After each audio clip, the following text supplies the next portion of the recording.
YouTubies, how you doing? So right now it's 9:30 a.m. on a Saturday.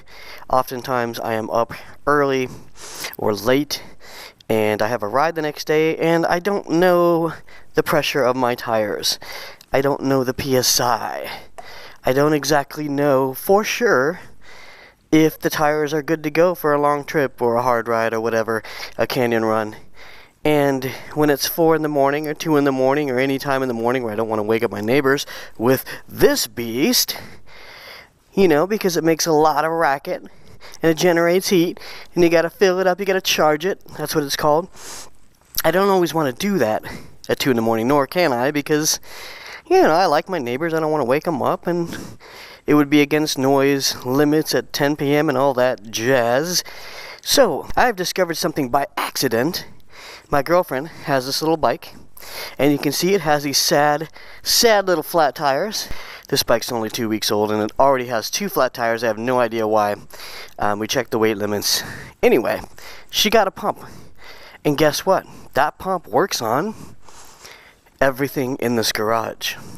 That pump works on the bike, and it works on the cars. Now, the great thing about that, here it is. The great thing about that, it's silent.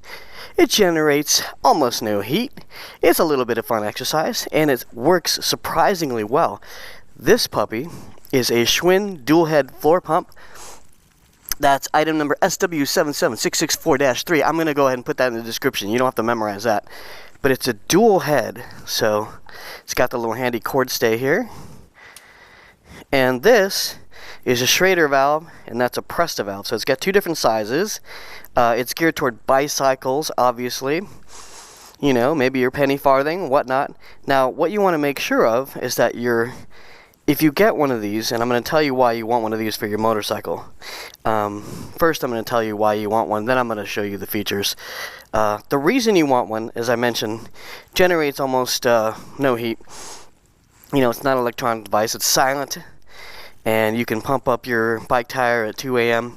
You don't have to charge a compressor, so you don't have the noise there, you don't have the heat, you don't have the electricity used, and you're not overloading your circuit. This beast here overloaded my circuit until I had an electrician come out and upgrade the circuit so it could actually run, because even now it'll dim the lights when it's charging up. It's a big unit. This is actually meant for like a spray gun. I was initially going to get into painting bikes, but it's a garage, can't really do that safely.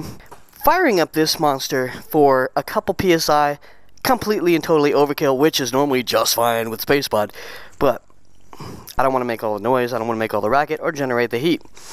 And if you move this thing around, which you can do, it's awkward, Like, imagine you're trying to fit around this space, and, normally I'd have that in a different spot, and you're trying to get over here, and you're trying to do this tire and that tire, and you're trying to do all your cars and your bikes. That gets a little unwieldy. This is quite wieldy.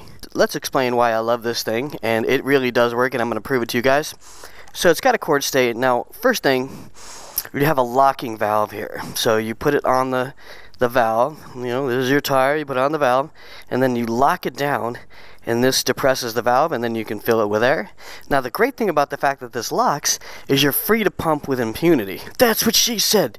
So you can pump your air, and it has a handy-dandy gauge. So you can, even though it goes up to 120 PSI, which is crazy, it will more than handle the 36 PSI in your rear tire on your motorcycle, or, whatever it is on your car, 38, 32, whatever you run. And I've already used this on my bike and my car.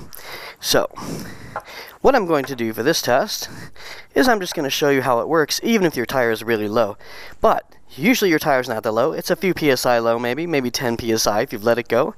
You can easily handle it with this thing. It's got a lot of range. You can see how much range it has. So, this thing pumps a lot of air in one stroke, right? And if you use the full range of that stroke, with the foot pedal thingies, with the footrests, then you're good to go. So, and this thing is $20, by the way. She got it at Target. You can get it anywhere. There's a million of them. Make sure you get all those features, though. Locking Schraeder valve cap, gauge, preferably not so high up to 120. If you can get one that only goes to 60, you're going to get more of you're going to get more lines that you can see for a more accurate reading. And then what you also want is a really, really good gauge like this. This is what I use to, after I fill with this, I slightly overfill. I use this to check the pressure, and the great thing is once you put it in, it remembers, it holds the pressure, and then you can slowly bleed off the few psi to get to exactly the right psi. Alright, so let's go ahead and use this thing. Also, this is handy. This is a little mat for putting your knee down, Tim Tebow style. Just kidding. Now this bike, this Daytona 675R, has 90-degree valve stems. This is not on every bike, but this bike is awesome, so it has it. You can add these to your bike very easily. Just have a mechanic do it for you, or someone who is good with tires. Could be you. This does make it easier to get access. So you can see how it remembers my PSI. It's exactly 36 because I already filled it up. But what I'm going to do is I'm going to let some air out. Okay, so you see I'm pressing the bleed valve. Let's go to 20. That's really, really, really, really low for a back tire on a motorcycle. Okay, and then I just connect my handy-dandy Schwinn pump. Now the key to this, getting this right, is proper positioning and making sure the valve goes in there nicely before you try to lock it down. Okay, just get it in there nicely and lock it. It's locked in. Now you can see the pressure reading is about 20 psi on this. So what I'm going to do is I'm going to go past 36 and then bleed it to 36. Now look at the gauge moving as I pump. Each pump is putting an appreciable amount of air in.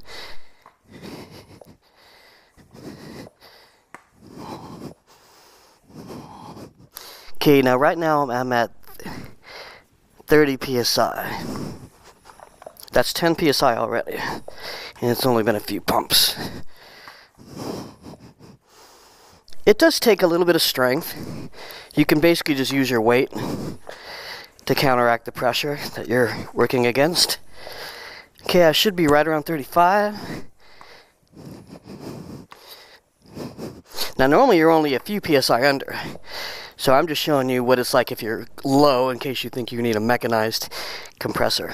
Okay, I should be very close to my target, but I want to go over. So when you take it off, just release, pull straight out, you'll hear the psst. That's good. Final step, get your good quality pressure gauge, do a check. Yes, we are well above 36 psi. So what I'm going to do is release it.